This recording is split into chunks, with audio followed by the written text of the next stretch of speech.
All rise.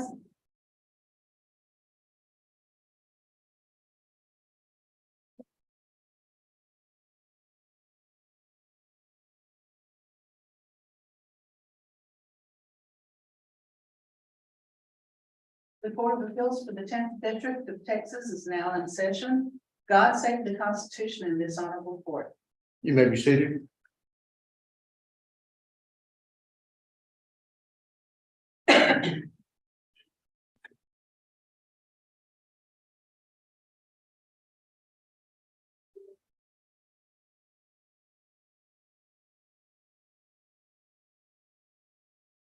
Good morning, ladies and gentlemen. We are glad to have y'all for this case. I think this is the third setting that we've tried for it, and there was a companion case, not really a true companion, but another case involving some related parties. We were going to try to get them done on the same day. As I've already advised y'all, the other case is not going to be argued today, but we are going to call the only case on the docket for Waco today. And then I'll explain some of the technology issues that we have here. The case is 10-20-00220 Hines versus Glenn Hegar, the state of Texas, and would like announcements. Good morning, Your Honor. Lisa Hobbs. I'm here on behalf of the appellants. Thank you, counsel.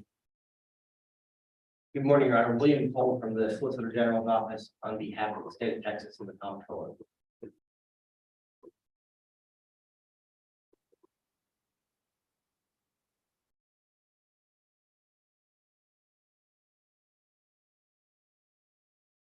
Okay. Any preliminary matters, exhibits or anything y'all are to be using that are okay. The way we've got it set up, and we hope that this works, is the Jim Wright is a visiting judge, former Chief Justice of the Eastland Court of Appeals, trial judge before that, district judge in Eastland. And so he is with us today by Zoom video conferencing. We have endeavored to make it so that it's as authentic as he wanted to be here. His schedule changed at the last minute. He was not able to. If you are seeing what I'm seeing, you see Judge Wright on the monitor here. He is able to ask questions live, and so that shouldn't be a problem. And so that anytime he pipes in, it's as if he was here. We've done some adjustments on our time. Originally, we were thinking we were going to have two different groups from the Attorney General's office representing different facets of the state in some way. So we had allowed oral argument for both. And then there was going to be time for the amicus. We got a call from the amicus that said they are not going to be doing any argument, and so they are not present. But the state is here by being represented now by the Solicitor General. That's going to be the subject of some questions. I can tell you now, because it's just another wrinkle to the deal. We're going to try to have a conversation about this case. And so bear in mind that it's been a moving target of who the parties are and their positions in the case, all of which are argued in the briefs, sometimes seemingly inconsistently, but we want to walk through this in as logical a pattern as we can. And so bear with us in doing that. And as counsel for the Hobbs, for the Hines, Ms. Hobbs, you get to go first, and please proceed. We're going to put 20 minutes on the clock, but if you don't need all the 20 minutes, you obviously have 5 minutes for rebuttal in addition to that, but we want to understand this case as best we can when the day's over. So you may proceed when ready. I'm going to ask one quick question. Jim, is the audio and everything where you're okay? Just shake. It's all fine. Thank you, sir. You may proceed when ready. May it please the court. Two chief justices in front of me.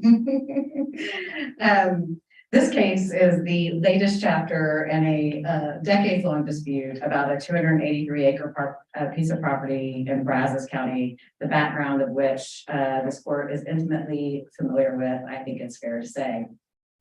This particular. I will say that I'm the only one that's been on those prior cases. Neither Jim nor my colleague Justice Johnson were. So to the extent that you feel any of the other proceedings are relevant to this, and I think we may get into some of those, bear that in mind, that they are not as familiar with it as I might be. And I will try to be as familiar because I'm also just appellate counsel and I have not been involved in all of the lawsuits, or all of the proceedings, I would say. Understood. But this particular proceeding is actually concerns the portion of that piece of property that belonged to a gentleman named Wyatt Butler.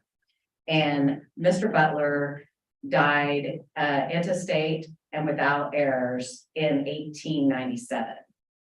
And so his rights to any of the property at that moment escheated to the state. And the question raised in this proceeding is what happens if the state doesn't want the escheated property? Who at the state gets to decide whether to disclaim the escheated property under the Texas escheat statute? Since the merits of the issue of whether or not he died intestate owning this piece of property have not been resolved by a factual determination yet, what I would call the merits of the escheat suit. Does it matter? Are they really waiving anything yet? I don't think so for purposes of this appeal for two reasons. One is that the state does not take a position, or the state in any of its form, Comptroller or the Attorney General does not weigh in on that. The reality is that the record does, and the trial court assumed that it would escheat. Let's just say that we can tell from the final judgment that the trial court assumed it was, because honestly, we really have conclusively proven that. The dispute arose because the CAPS defendants had looked at the Brazos County records to see if there was a divorce proceeding, and Mr. Wyatt did actually marry at some point in his lifetime. He was divorced in what I believe was Galveston County, and those records have been found that he was divorced at the time of his death. And so we think the record would conclusively prove it, but more importantly to this court, it's assumed in the trial court's judgment. So I think that there was an assumption about that potentially disputed fact, and Mr. Capps would be the one who would have disputed that. And it might be resolved in the underlying lawsuit, which is still ongoing. But until this. Excuse me for interrupting you again, Ms. Hobbs, but as it stands right now, the property has not escheated.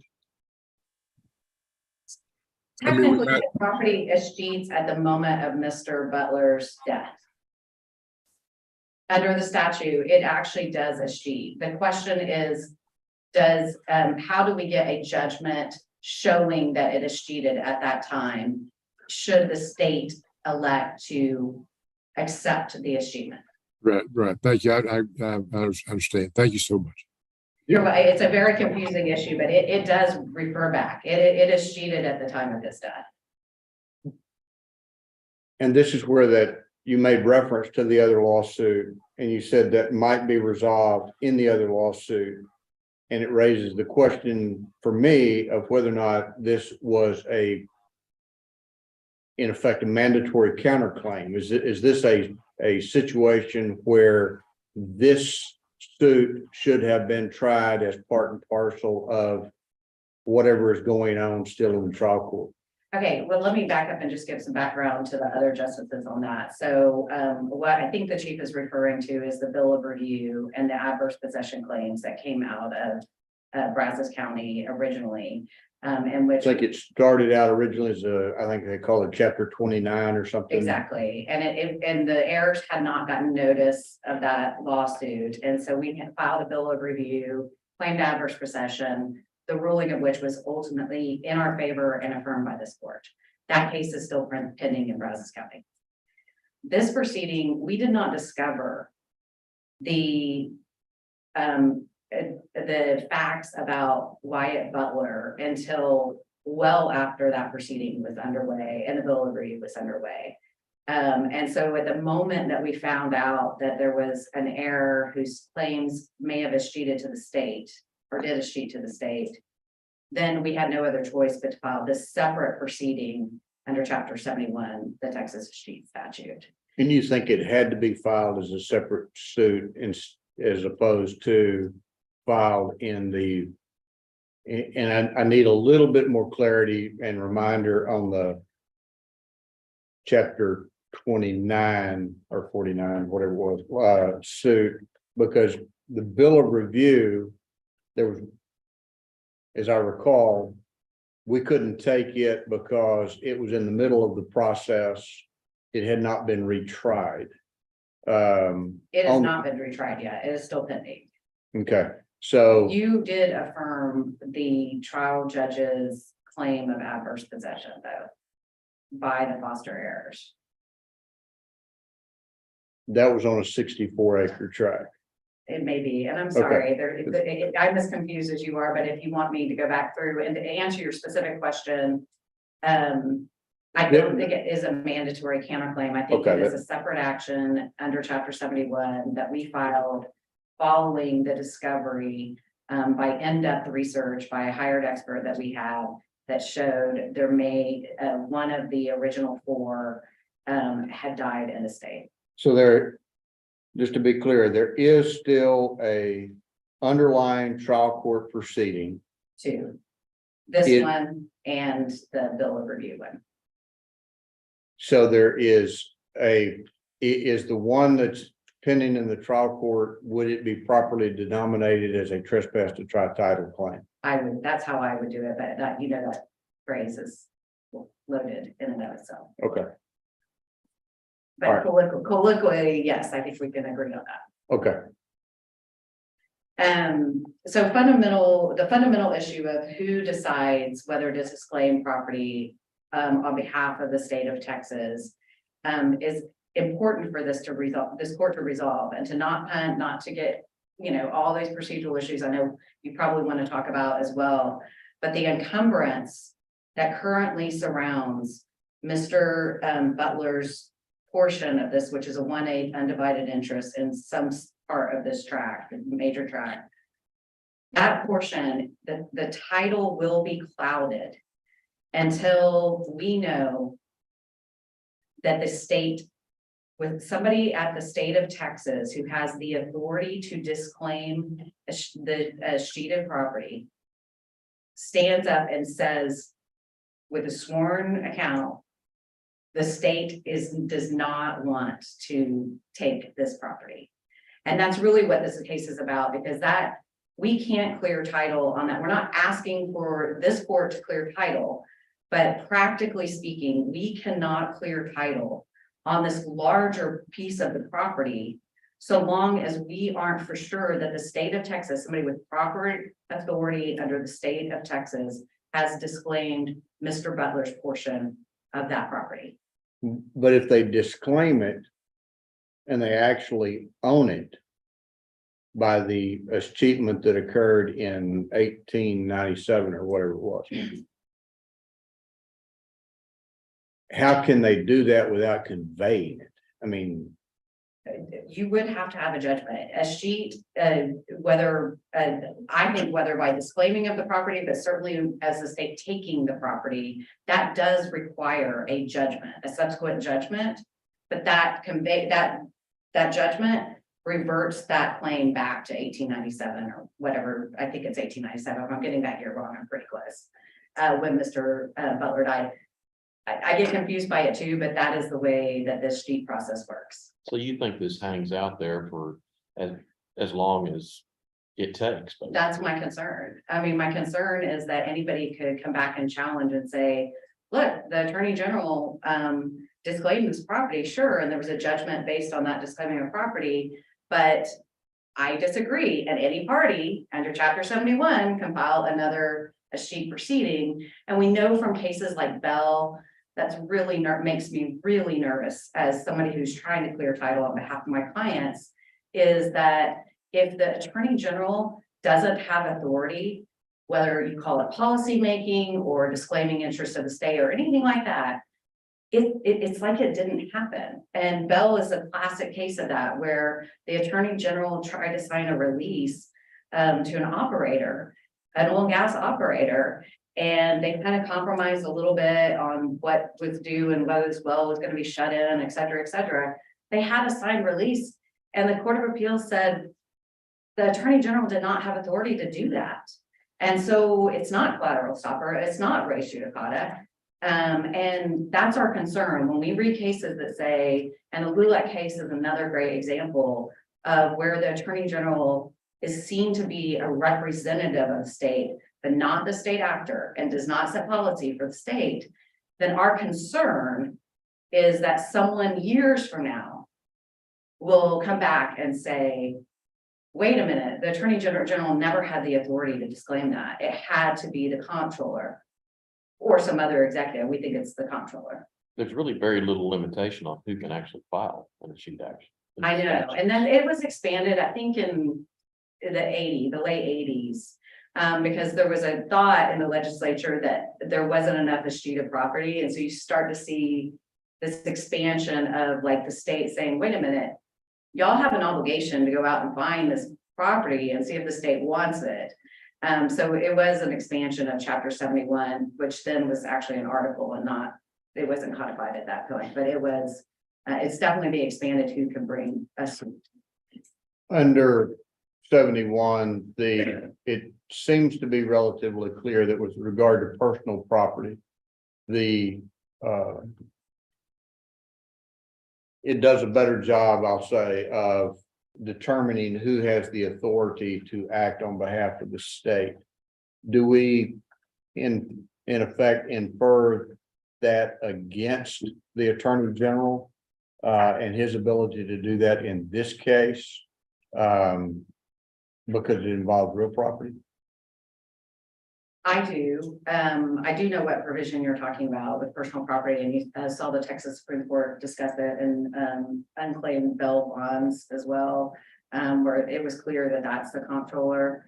The way I look at the statute, which I will admit to you, I find to be as clear as mud.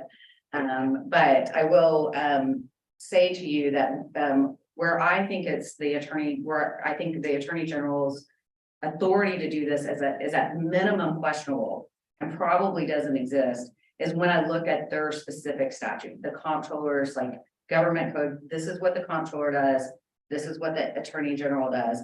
And when you look at those specific statutes as to both agencies, I think that's when you meld together what they're trying to say in chapter 71. And when you look at that, it is clear under, I'll choose my glasses, 403.001, that it's a comptroller who has the authority to solicit, accept, or refuse a series of things, including property, on behalf of the state. He has that general authority. And if you look at what the attorney general can have, his ability to accept property or gifts, it's expressly delineated in 402.005, and it's very, very narrow on what things the attorney general may accept or refuse, and really accept in his case. And you look at that on top of Government Code 402.004, which I know the parties have a lot of dispute about the meaning of that. But it's clear that this is not just to protect the state from procedural missteps of the attorney general, as the attorney general would like to do. This is where you see the attorney general does not have the authority to bind the state on substantive matters. You saw it in LULAC. You've seen it elsewhere with the release in Bell. That's not the attorney general's. The attorney general, generally speaking, And I know that my opponent will know a lot more about the broader Attorney General's role, but in litigation, the Attorney General's role is to represent his client, who is the state of Texas and or an actual agency. And if he steps out of that, like we saw in Lulock and we saw it in Bell, then he is without authority and someone can come back and challenge it later. It will be ineffective. It will be deemed ineffective by the courts of appeals. Is it your position that if the comptroller had joined in the non-suit, that we would not need to be here? Yes, or some other sworn statement that the comptroller also disclaims. The thing about the non-suit is it wasn't really a non-suit, right? That was a very substantive filing. That wasn't just, we're just non-suiting. It's in that document that the Attorney General purports to disclaim on behalf of the state their disinterest in Mr. Butler's shares of this property. If the comptroller or the Attorney General, but I mean, I think it needs a comptroller. It cannot just be the Attorney General, because the question will always remain whether the Attorney General had the authority to do that on behalf of the state. But if the comptroller had signed a sworn statement, joined in the non-suit, I agree, we might not be here. We might have been satisfied with this judgment. This judgment looks favorable to us. It's the pit holes in this judgment that have caused us to appeal, because we couldn't work out an agreement with the other side on getting that documented in a way that would allow a title company to clear title so that we can develop our portion of this property. Well, if the comptroller just says that then we're not going to take it, based on your earlier arguments that it happened in 1897, that it's already the state's. They don't have a choice. It is theirs. Doesn't there have to be a conveyance of, I thought it was a fourth interest being litigated. You said an eighth, but I don't think it matters. Doesn't matter for why we're here, but doesn't that problem still exist, whether they waive the interest but don't convey it? Well, I mean, where does it go? If we have a judgment that based on authority, whether through testimony, through a sworn statement, something where the trial court could say, I make a finding that the state of Texas has disclaimed interest in this property, I hereby acknowledge that, then that paper that is backed by authority would be like, I think what you're talking about with this conveyance. They just say, I don't want it. They don't have to actually convey it, because they don't frankly know, and they don't have a position on who it goes to. They just know they don't want Mr. Butler's share of it, right? So you're looking for a quit claim, not necessarily conveyance. That I think but in the escheat statute contemplates that it would be by a judgment of the trial court. And I understand. I'm trying to boil it down to just, we don't want it. We don't make a claim to it. Right, and I just need the person with authority to say that. And I'm concerned that someone right now could question whether the Attorney General. Because has someone that who authority. owns a piece of property that it had conveyed to them by deed or otherwise, if they sign a quit claim, to somebody else, that whoever receives it is good to go, generally, at least for title purposes. It can be. I mean, I think you get complicated when it's in a sheet, but I generally agree that that's how, but I think that the sheet does get a little bit more complicated on that, because it does contemplate a judgment. I'm still concerned about where it goes, because in a quit claim example, it goes to somebody. In other words, they quit claim it to an entity. In this situation, I don't know that. I mean, we know, the people in this room know, because of the other cases involved, and it's in the record that there are other cases. We know there's still a fight over who owns this property. And yet in your third issue, the harm is that we can't clear title. So it's sort of all wrapped into this of where does it go if we are having to say nothing more than a waiver of an interest? It's like, okay, I own a lot in. It's a relinquishment, not just a waiver, but I hear what you're saying. I think you're getting back to like, Lisa, what are you asking me to do? What is the relief that you're seeking from this court? And I've often wondered why we don't have a rule that says y'all have to submit a form opinion like we do in the trial court, a form judgment or a form rule order of what you want. I Because submit my reply brief as a form order. What we're asking this court to do is not to decide the ultimate dispute, the underlying dispute, whether it stems from this proceeding that's going up or the other proceeding that's still pending. So when we say we want to clear title, we're not asking this court to clear title. Title is in dispute among the other parties, right? We are just saying we're going to reverse the trial court's judgment and say, you need to be sure that here's who has authority to do it. And absent that person's authority disclaiming this property, then your judgment is not valid. We have to have some sort of sworn reason why the state of Texas is actually disclaiming this before you can enter what you did in your judgment. well, see if I can get to a couple of points. Is it your position that the comptroller is a plaintiff or a defendant, or does it matter? It does not matter, but my position is that he is a plaintiff. Is it your position that the attorney general is representing the state and the comptroller?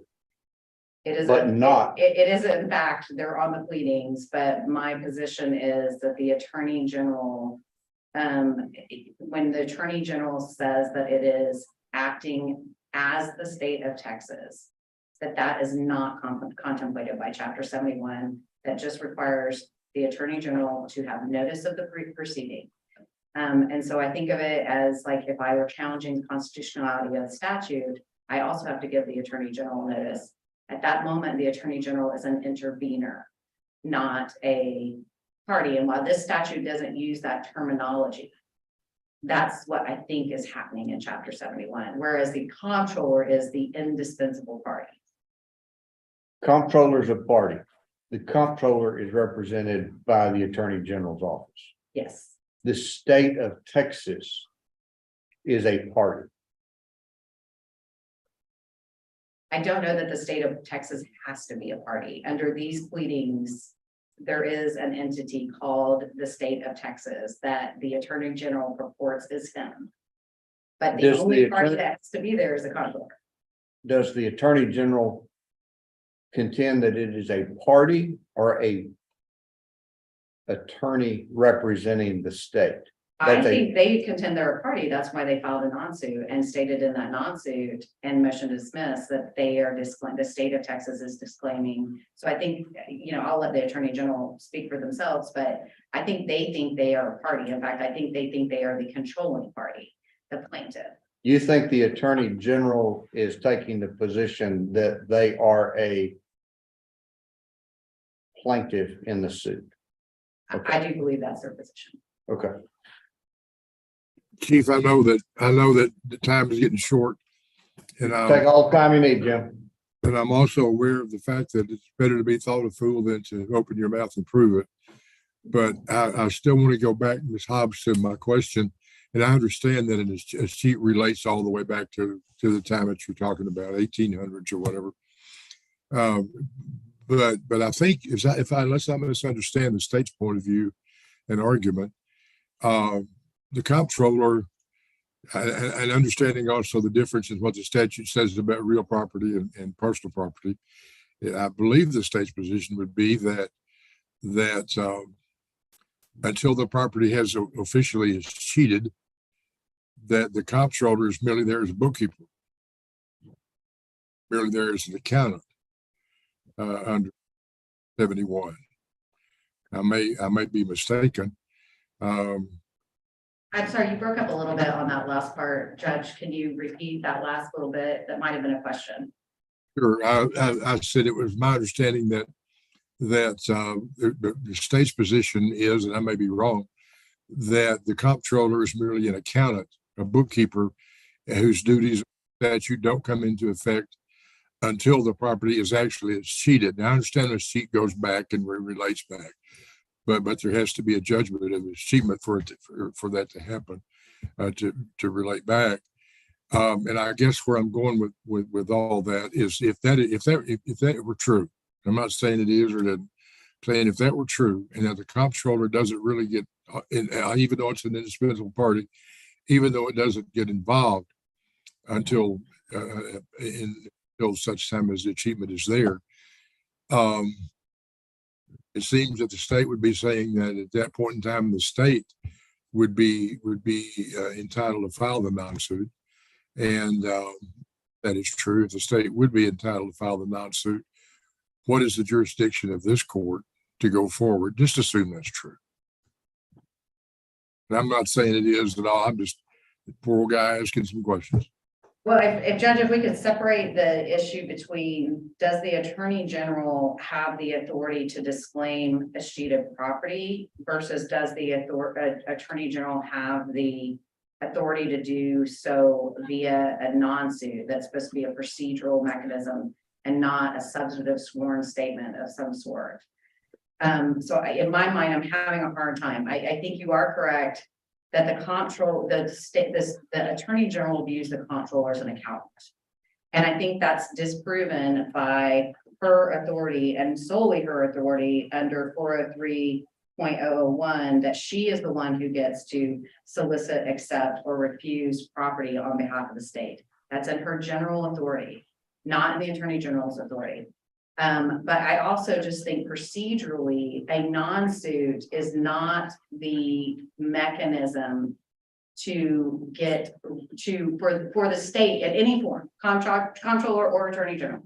This is not the way that this is supposed to work under Chapter 71, or else Chapter 71 is kind of meaningless, right? Because Chapter 71 says there's a decision about whether the state has title to the property or not. And we document that decision by the state of Texas, whoever that is, in a judgment. And non-suit doesn't necessarily contemplate it under the procedural mechanism of a non-suit. And so I think that's why we're in this predicament. I think we're all confused because this isn't the way this should have gone. If the state wanted to disclaim the property, we could have done an agreed final judgment where we were satisfied that there was authority through some kind of sworn statement by the comptroller, maybe and the Attorney General, which we tried to do. But I just think the non-suit is not the procedure that it should have come. It just undercuts Chapter 71 in its entirety for the state to say, well, we're just gonna not be a plaintiff here today because 71 anticipates that we have standing as citizens of the state of Texas to be here and to accept this, and the comptroller does, and county attorneys do, and all kinds of, and so the Attorney General can't just come in and be like, yeah, but no, that non-suit, this whole thing goes away. Is that the problem in the judgment that purports to be the waiver, a merit, because it's a merits-based determination on the heels of what is purporting to be a non-suit, where you can't get to a merits-based determination? Right, and if you look at 71, where it incorporates the Rules of Civil Procedure 42, I mean, there's definitely contemplates judicial action following a non-suit in a escheat case. Just by, if nothing else, by reference to 42, which you can't settle a class action without judicial involvement.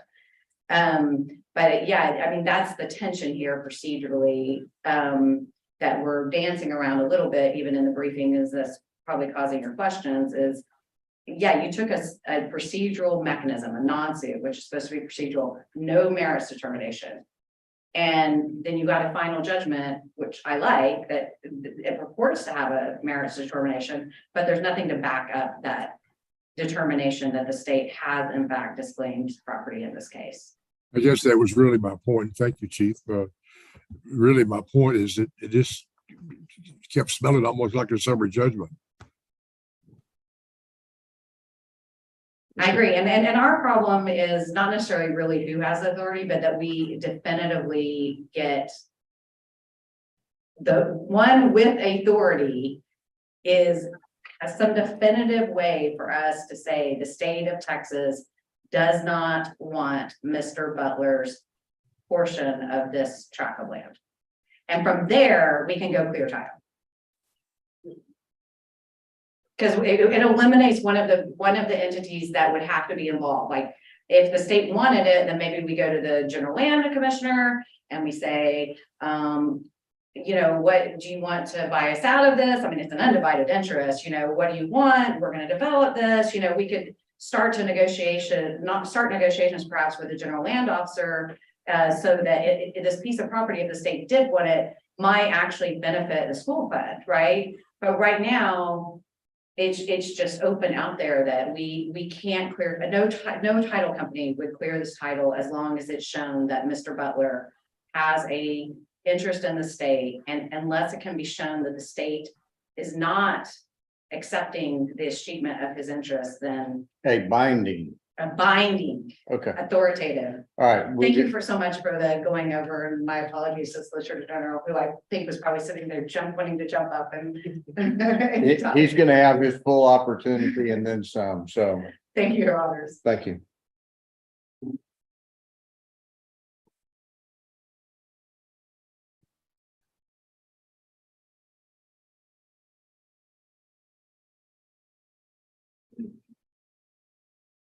Well, counsel, you've had the benefit of about 30 minutes worth of Q&A with the other side, and so you kind of know where our concerns are. So you pick where you want to start, and the mic's pretty good about picking you up. You'll be fine. So you may proceed when ready. Thank you, Mr. Chief Justice. And I think where I'd like to begin, and hopefully to maybe clear up some of the confusion at the top side argument, is that there is no escheated property in this case.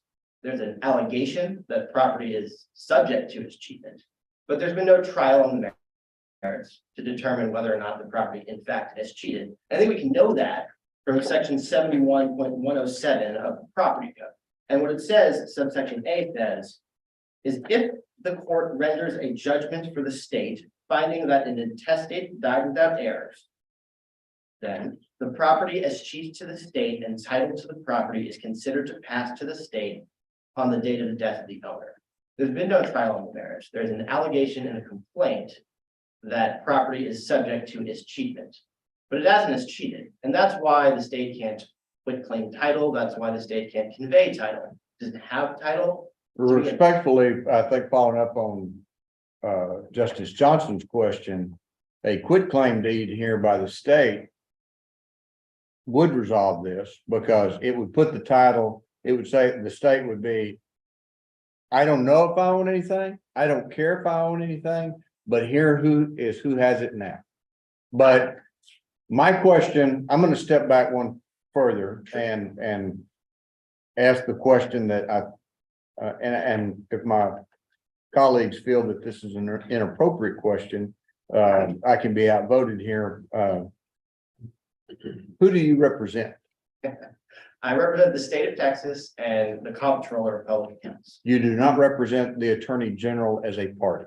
No, sir. The Attorney General is not a party in the case. The Office of the Attorney General is not, is the lawyer for the state, and in this case, the lawyer for the Comptroller. So the Attorney General is not a party in the case. And we know the Attorney General is not a party first because he was named in the petition, but also because section 71.101 of the property code says that the Attorney General can elect to participate on the behalf of the state. So the Attorney General's office represents the state in these proceedings. Okay.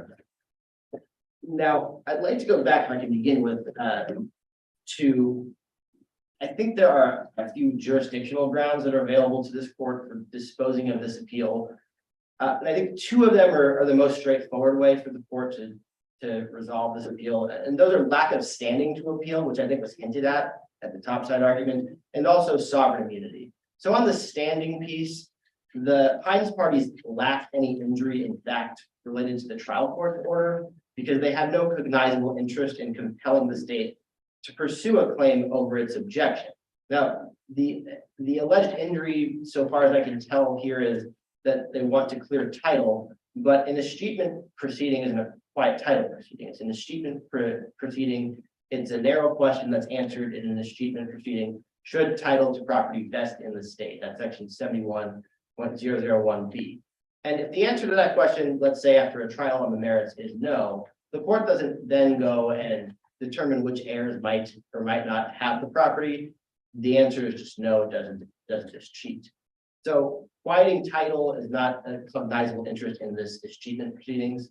The only claim in this case is on behalf of the state, because after all, the beneficiary of any judgments that would say that the property is cheated to the state is the state.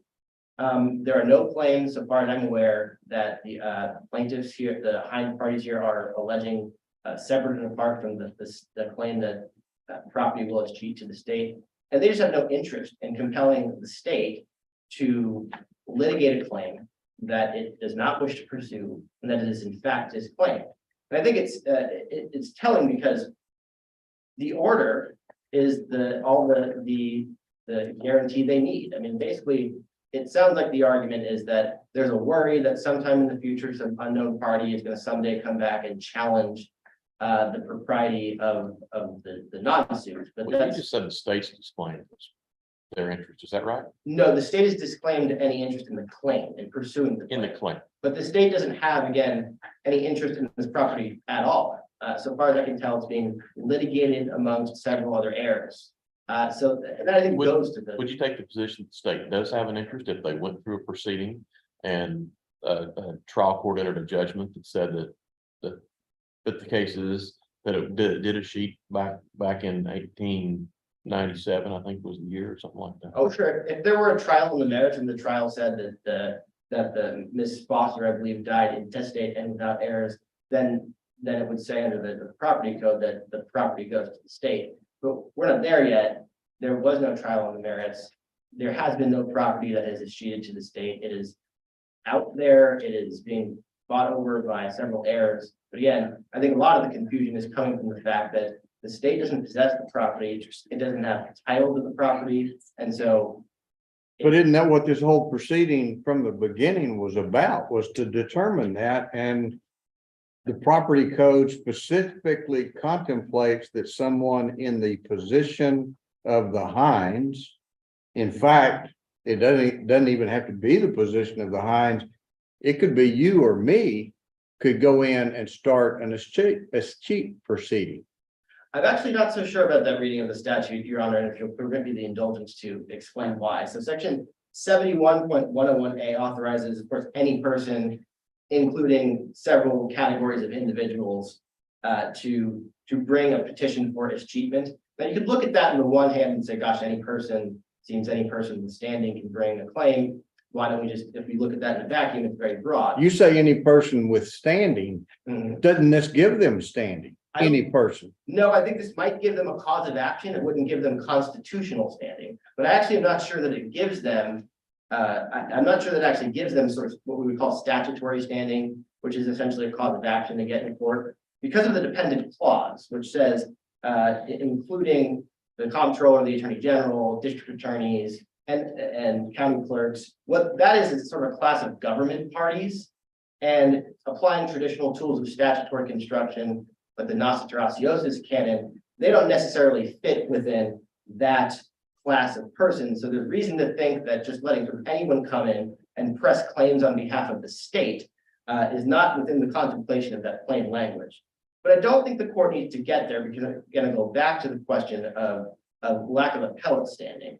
They're not injured by this judgment. The state has said we don't have an interest in pursuing this claim, so the property is not going to escheat. They're not harmed by that. In fact, they're sort of. But this judgment tells them that they can't file another escheat proceeding. And that would be the potential remedy if it was a non-suit. They could start over and the attorney general wouldn't have to show up and represent the state. But by the judgment saying everyone is foreclosed from contesting the state's interest in this property. Well, certainly the state is the one that has the authority to determine what interest it does and doesn't have, and I don't think, I think there would be some serious separation of powers problems if you were to read the statute to basically allow private parties to come in and essentially countermand the state's determination about what claim it wants to pursue and what claims it doesn't. There's over a century of Texas Supreme Court precedent that makes that very clear, that when the Attorney General is representing the state, he has very matters like that. So I think that would be a very difficult reading of the statute. But again, going back to the standing issue, the proper remedy when there's no appellate standing, the Supreme Court has said in cases like State versus Naylor, is to dismiss the appeal. And again, as they're sort of pains to concede in their briefs, the judgment really benefits them. And the only sort of standing injury they're kind of alleging, I think, is that they believe some sort of time later in the future, somebody is going to come in and maybe say this non-suit was improper. I think that's speculative. There's no reason to believe that that's going to happen. And again, they're just not injured by this judgment in any respect. So I think the easiest route for the court to dispose of this appeal would be to say it lacks standing to take the appeal in the first place. Do you agree that the Hineses appeared in an escheat proceeding? Yes, I believe they appeared before the court. Then under 71.109, why do they not have the statutorily authorized, approved standing to be here in this appeal? Two reasons, Your Honor. The first is that is, while that may be giving a sort of statutory, again, right to appellate, to invoke the jurisdiction of the appellate court, that doesn't answer the sort of antecedent question of constitutional standing, which is what I'm referring to. Separately, I think a party who appeared at an escheat proceeding may appeal the judgment rendered. I think that's referring to a final judgment, but of course, this is sort of a unique, sort of quasi, possibly interlocutory situation here.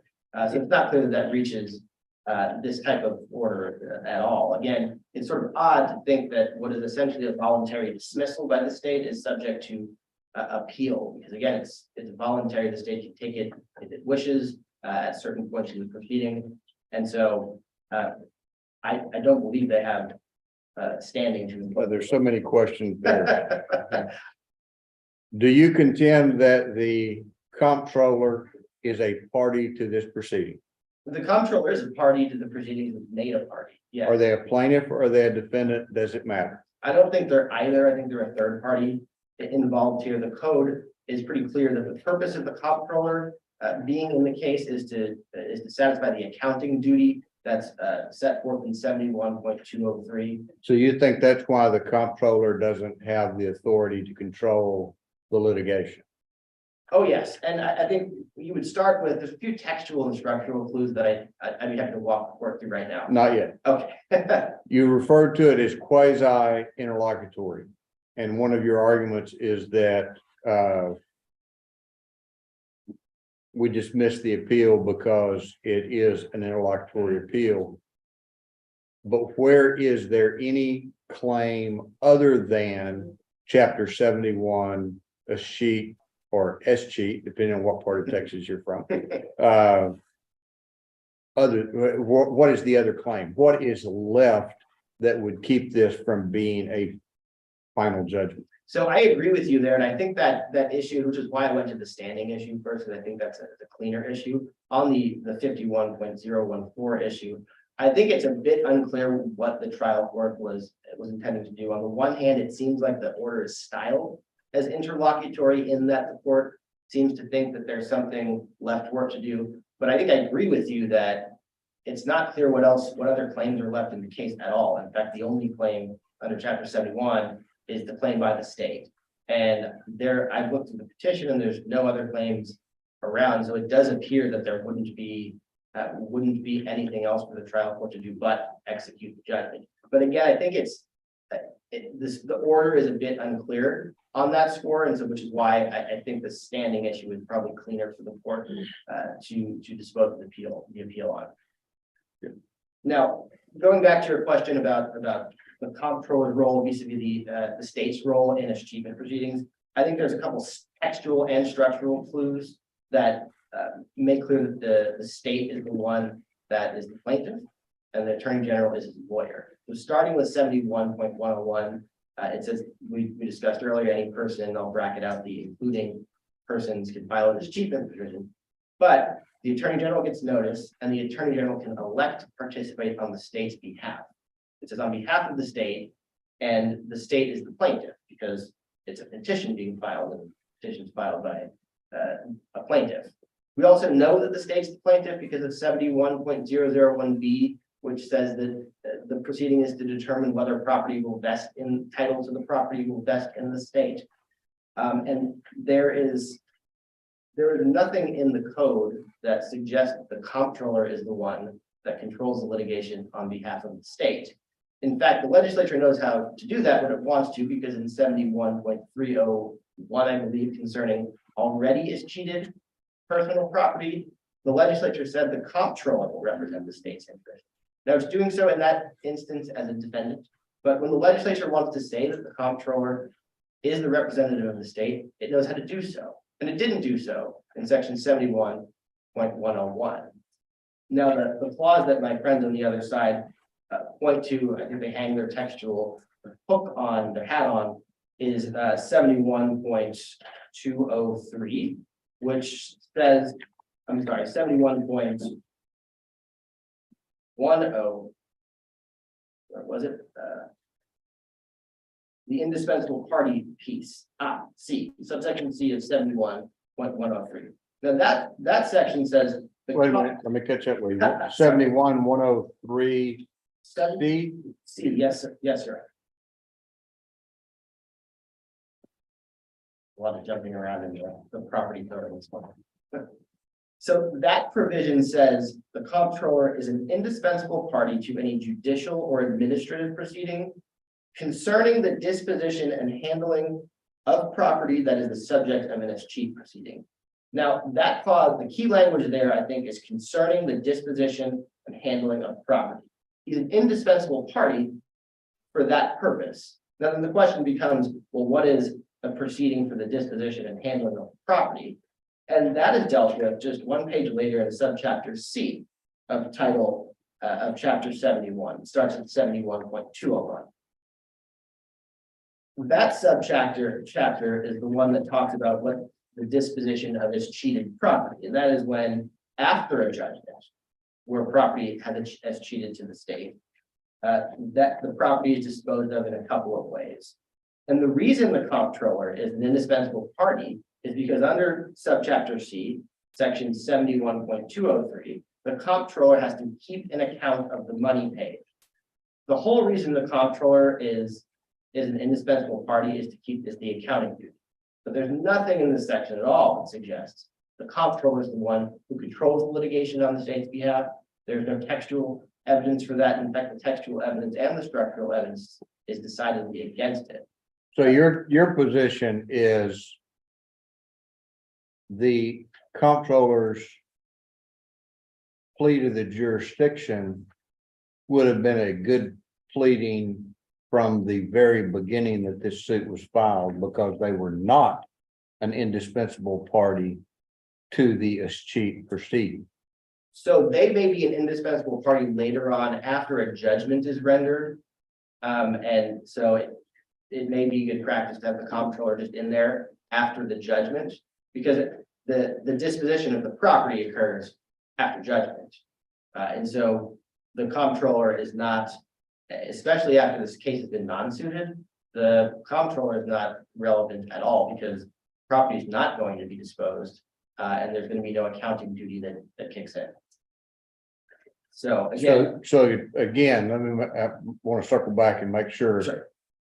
Your position is the comptroller never needed to be served. the comptroller, I think, would need to be served.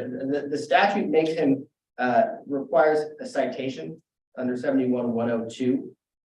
So he has to be served in that way. But I'm saying that he's indispensable and necessary only when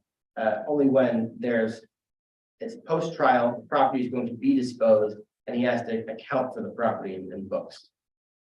So he's appropriate. Where in the statute does it say that they come in after the proceedings completed? I mean, the statute says pretty clearly that they have to be an indispensable party to any judicial or administrative proceeding concerning the disposition or handling of property. Yes, I think the disposition of and handling of property is the key language. When we look at I that, understand that. Yeah.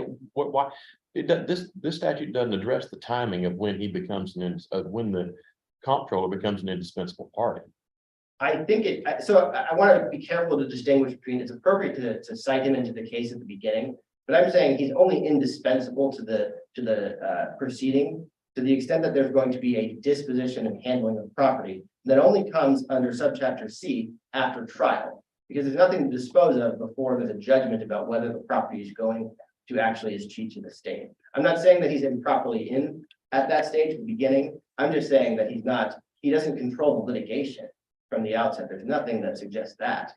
I'm saying his role is one of bookkeeping and accounting under the plain language of the statute.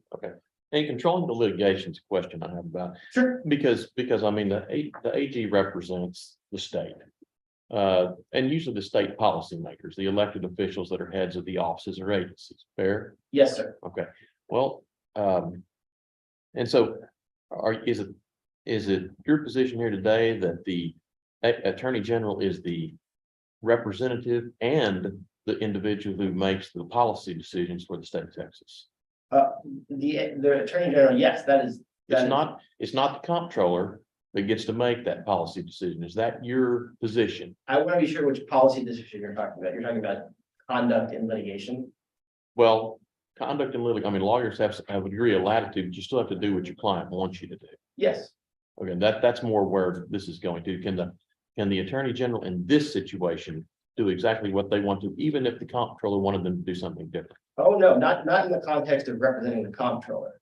I'm talking about in this type case, in an escheat case. So your question is, can the Attorney General go against the it depends on the role of the comptroller, first of all. And again, I think the role of the comptroller is to do the accounting when property has cheats. That's section 71.203. That's section 71.103C. Yeah. To the extent that you disagree with me on that, and you think there's some other role for the comptroller, no, the Attorney General can't override the wishes of the client. That's the teaching of. And I don't mean to come across as I disagree with you. Oh, sure. I'm putting it more as hypothetical. Sure. Let's say that there was a conflict, and the comptroller had the authority to make the call. Is the Attorney General's position still that they are the lawyer in the case and they can do what they want? So when in the capacity of representing the comptroller, no. Of course, the Attorney General under traditional attorney-client principles can't just say, well, I don't really care what my client thinks, I'm going to do the opposite. Of course, that he couldn't do that. Of course, we're not claiming that. Of course, that's what the LULAC case they cite is all about. Of course, there is no conflict here. But I want to be careful to distinguish between when the Attorney General is representing the state, since there are two parties here. The Attorney General does have wide discretion over constitutionally conferred discretion under Article 4, Section 22, and over a century of precedent to make the judgment call when he is in his capacity representing the state. I think the most recent Supreme Court decision might be Perry versus Del Rio that stresses that. Well, what if it was determined that, I realize the Attorney General represents the state, but what if by statute, the comptroller was given the authority to make the decision for the state?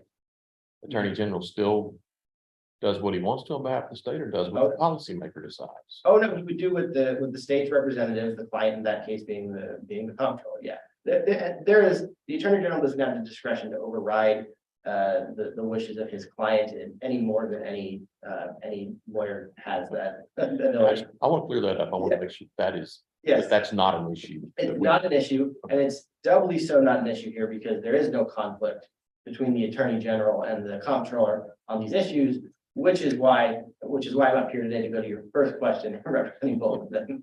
Well, then why wasn't the comptroller part and parcel to the non-suit? Why did they not join the non-suit? Why did they lay back and wait for the Attorney General on behalf of the state? And I want to pursue Justice Johnson's questions there, who exactly that state is and how we determine who that client is. But you've got the comptroller then waits until the non-suit is filed to take a plea to the jurisdiction or make a plea to the jurisdiction.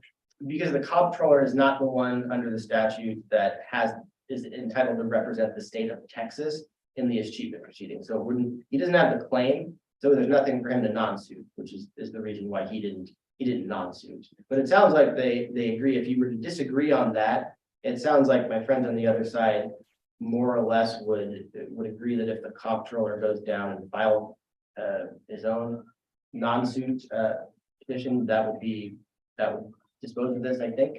I don't want to put words in their mouth. I thought I heard something. But actually that gets to my very next question is how can you get to the merits that says nobody can file a escheat proceeding regarding this 285 acres from here forward? The state has no interest in the property. And let's assume that Miss Foster's great somebody grandchild Sure. is able to come in and say definitively, Mhm. Mr. Butler died without any accedent heirs or decedent heirs. Nobody out there. And he died possessed of either an eighth or a quarter%, an eighth or a quarter interest in this 285 acres. Therefore, the state owns it by the laws of its chief at the time that Mr. Butler died. And I want to make sure that the state gets its share of this property. How can the trial court in this judgment, after it has allowed a non-suit to be taken by the state, then get to that type of merits judgment? I'm not sure it did make a marriage judgment, because the marriage judgment here would be a decision on whether or not Miss Priscilla Foster died intestate without heirs. There's, so far as I'm aware, no judgment on that question there, because it didn't go to a trial on the merits. The state is just saying, we don't want to pursue this claim, which is something that the state does. That may be what the state sought in its non-suit, but in the trial court's judgment about which the Hines are here complaining,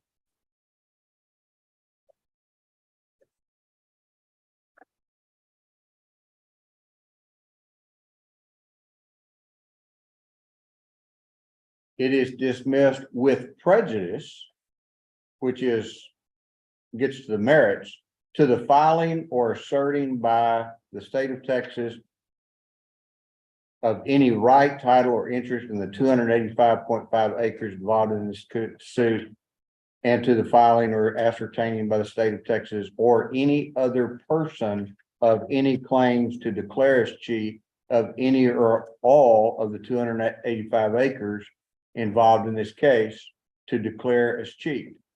So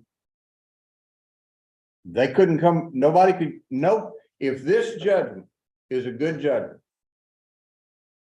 Nobody ever, on behalf of the state, regardless of how ironclad it is otherwise proven, could come back and say the state actually owns a quarter of this 285 acres because Mr. Butler died without any heirs.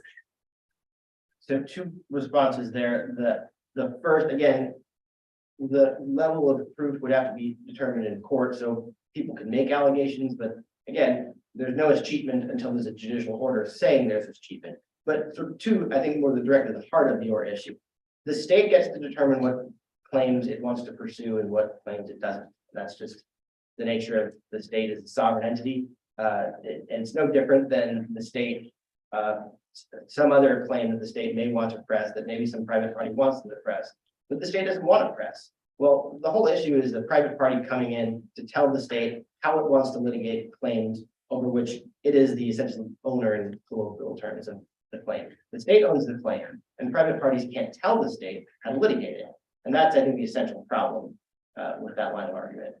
Except that we get back to that whole thing about any party can file an escheat proceeding on behalf of the state. how to interpret that statute, that's Okay. right, but, and again, this is why. I Just went- trying to Yeah. figure out where, There's a lot. we are, trying, what it is we're trying to construe here. There's a lot of moving parts here, but which is why I think, again, going back to my first point, if I would, I know I'm over time, but if this will be.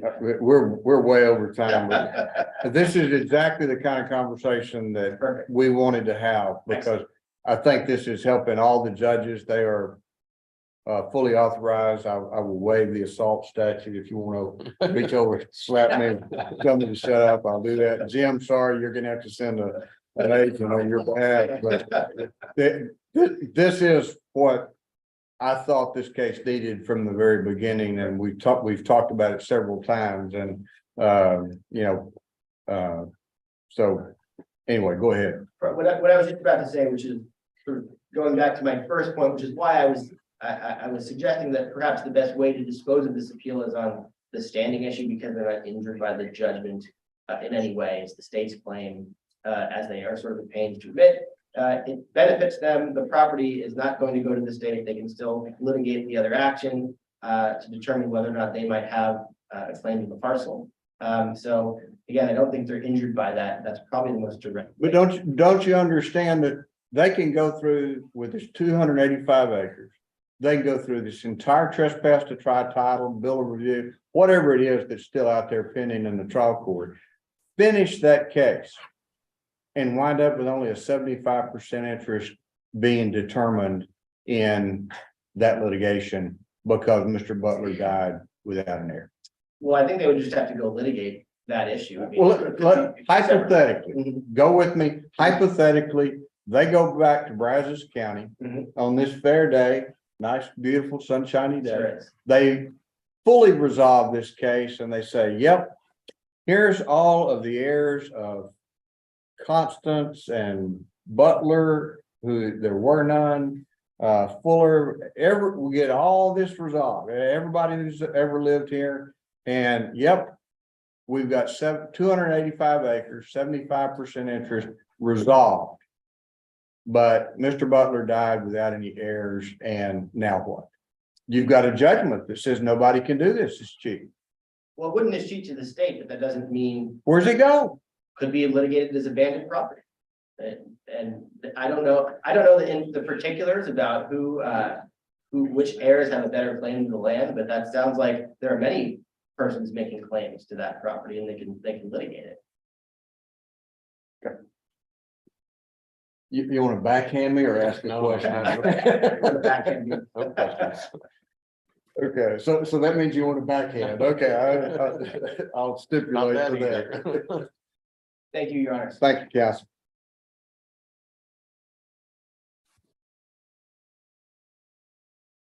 I'm sure that you have things you want to focus on after that, but one of the things that really struck me about, and part of this is having a new attorney coming in. I'm always happy when it's Solicitor General's office. They always have exceptional lawyers that do make or wonderful oral arguments to be around somebody so talented.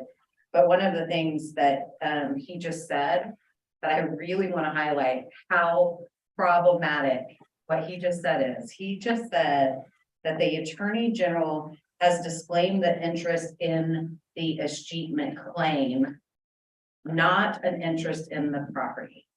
That is so problematic and highlights exactly what we're worried about with this being a unsworn, questionable authority disclaiming of this property. You can't just have a moving target. And the reason why it goes to your question, Chief Justice Gray, is what happens if we only can settle 75% of this? I'll tell you what happens. This property will not get developed. It will not be sold because we will not be able to clear title. And that's precisely what we need. But going to the judgment, that is not what is represented in this judgment or what was represented in their notice of non-suit that they claim was an official disclaimer of Mr. Butler's interest in the property. What this judgment says is that, well, it says that both of them did, but we know that's not true. Both the state of Texas and Glenn Hegar waived and abandoned any and all claims that have or could have been made in this lawsuit, including for a sheet of any interest in the real property. That is not the same thing as interest in the escheatment claim. I don't know what he just said, but if he's trying to make a distinction there, that is not what his non-suit said, and that is not what this judgment says. It goes on to say that the state renounces and abandons any and all claim that the state of Texas has or might have to escheat the subject property. Not disclaim the claim, they have disclaimed the property. And if they're standing up here and telling the court that they haven't, that is exactly why we have a problem without having a sworn statement from somebody from the state who is officially disclaiming the interest in the property. And to your question of like whether it's going to be one of Miss Foster's great grandchildren, I can promise you it's going to come sooner than that. And I do not mean to disparage our amicus who is not here, but I promise you, Mr. Capps is not going to let this go unless we can definitively say that the state has disclaimed its interest of Mr. Butler's interest in this property. It will come soon. It will come tomorrow or the day your mandate issues. Mr. Capps will be like, oh, the attorney general can do that. And we can be right back here. And so that's why we just need the court, this court, to say who does have the authority to do it, so that we can settle this once and for all. And you can tell the trial court, make sure that this judgment's fine, as long as the state, somebody with authority has in fact on the merits disclaimed their interest in this sheeted property. I had promised myself I was not going to ask a question during rebuttal, Okay. but here I go. But then I got all passionate. Chapter 42, or excuse me, Rule of Civil Procedure 42. Yes. Is this where the trial judges has the, I guess, obligation, and I think argued it in one of your briefs, to make the determination that this is in the best interest of the class of litigants? I think it is. I think that's the easiest opinion to write. I mean, I obviously give you several arguments there that you could latch onto, and I encourage you to latch onto any or all of them. But I think the simplest opinion to write is that the reference to Rule of Civil Procedure 24 in Chapter 71 shows that there is a judicial determination to make. And I would love for the trial court to have had that authority to be satisfied that there was authority to disclaim the interest, as he states in his judgment, but also in the interest of the class of Texans who might one day claim interest in the property, that he is assured that the state has in fact disclaimed it. And how do we get to that issue, since that is not one of your three issues, that the trial court did not have the authority to enter the judgment that it did? It is briefed that they have a role absent the non-suit. So I guess maybe it's the flip side of my third issue, right? Did the court have the authority to enter? I guess it's really the flip side of their argument that the non-suit meant the trial judge only had a ministerial duty to enter an order of dismissal. We have not challenged the fact that he went beyond that, except for we're not satisfied that this gets the job done of what we need to do, which is to clear title so that we can go ahead and can finish our dispute with Mr. Cass, then hopefully develop the property and sell the property. And then I'm out of time, but I just want to go to Justice Johnson's question about whether the Attorney General is here both as representative of the state and the state of Texas. And I just want to highlight in the Lulick opinion where the Attorney General is essentially taking that same position that my friend on the other side has taken this morning. And the Fifth Circuit wrote, if the Attorney General could make policy for the state, this provision would be superfluous, for he could never violate it. He would in effect be the state. That is not what he is. And so that's like in Lulick, is they're saying, no, you don't get to be the policy, you're the representative. Where is, never mind, I know your answer to that question. Go ahead. And then one other thing Because about, you think he's got to talk, you think he's got to do what the comptroller wants him to do. So I need you to address this argument that the comptroller doesn't need to be here yet. It's Justice Johnson was interrogating or asking questions about to the other side. Okay, I think y'all are focused on chapter 71, and what I would like you to do is step back and focus read chapter 71 in light of the general duties of these agencies. And so it's the comptroller's general obligation under chapter 405 to accept property on behalf of the state. May I didn't mean to interrupt you, I'm sorry. Sorry? I just wanted to ask one quick question if I could. Speak about the chapter 71, with personal property, it specifically says the comptroller shall represent the state of Texas. That language does not appear in the portion of the statute that pertains to real property. Can you tell me why?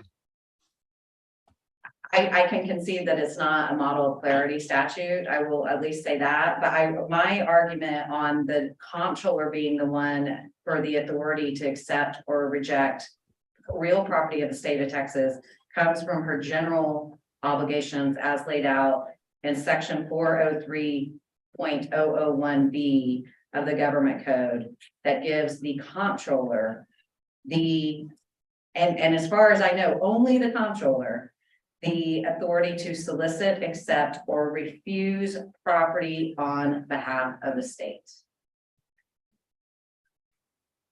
And then finally, just to ask, there's the other side has argued there's a no escheatment. That's why they couldn't do a quick claim deed, and the comptroller can only come in at the disposition stage. I just really want to reiterate, and I'm citing on page 22 of my reply brief, a case called Buchanan from San Antonio Court of Appeals in 1915. The object of an escheat proceeding is not simply to have a decree declaring escheat, investing title to the state, but by and through that process, confer upon the purchasers a new title derived directly from the sovereignty of the soil. So this is as far back as 1915. The courts were recognizing there's a dual purpose of this. And so for sure we have standing, for sure we can bring this, and for sure we have a right and a justiciable interest in clearing title to this property in a way that we know will be forever binding on other people, that the state has disclaimed its interest in Mr. Butler's share of this property. Justice Wright, anything from yours? No, sir, thank you. I want to thank y'all both for very good arguments and flowing with us on the process as well as the date of argument, and having Judge Wright appear by video link. We thank y'all. This case is submitted and y'all are excused, and then we will talk about you all after you leave. Thank you, Your Honor. Thank you.